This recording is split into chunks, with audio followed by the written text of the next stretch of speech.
Okay, we are here with Michael Janusic, is that pronounced right? Not bad. And John Crane, who has a name I can pronounce easily, from Conservatives Concerned About the Death Penalty.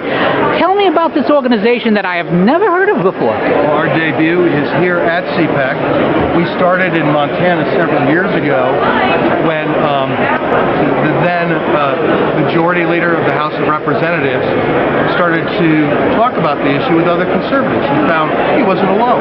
And the more we talked, the more conservatives we find who agree. And here at CPAC, we've had hundreds upon hundreds of people come to our exhibit booth and express their support and say, I felt I was alone. It's good to know I'm not. And the question as to why? Number one issue is the fiscal impact. We have 7,000 plus people on death row in the United States. We execute almost nobody. The fiscal impact on us is billions upon billions of dollars. Number two issue, innocence. More than 140 people have been exonerated from death row based on DNA evidence, found totally innocent of the crime. Only 5% of capital cases involve DNA. We know we're killing innocents. It's wrong and it's against conservative values.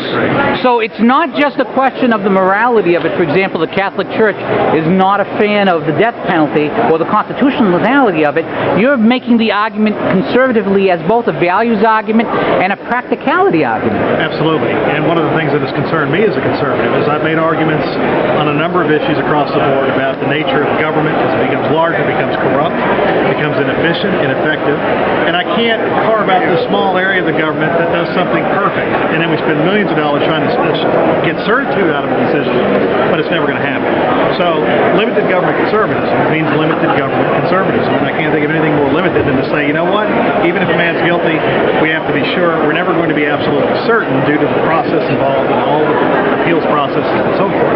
Therefore, let's limit the punishment short of taking a man's life.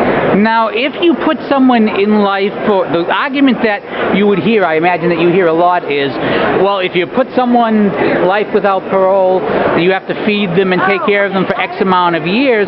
But your argument, as you said, is because of the appeal process on the death penalty, because we're trying so hard not to make a mistake, it turns it into a less cost-effective method. So by a factor of 10, it's more expensive than the death penalty costs.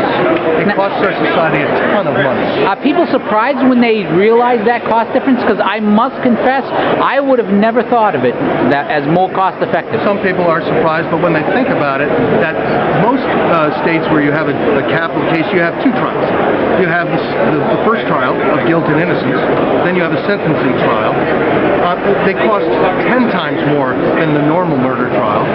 And then you have a death row that you have to support. That costs more. And then you have endless appeals. And another thing that conservatives are against is putting the family members of murder victims through decades of appeals, going back to court every year, reliving the crime over and over again.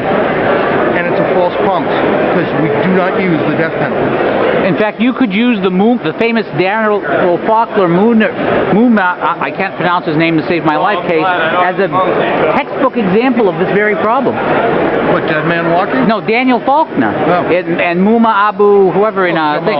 Yeah, yes. Jamal, yeah. Well, individual cases, and particularly, those who are, the prisoners, we're not going to get into that, but as a society, we should examine the system. The system is irrevocably broken in our opinion.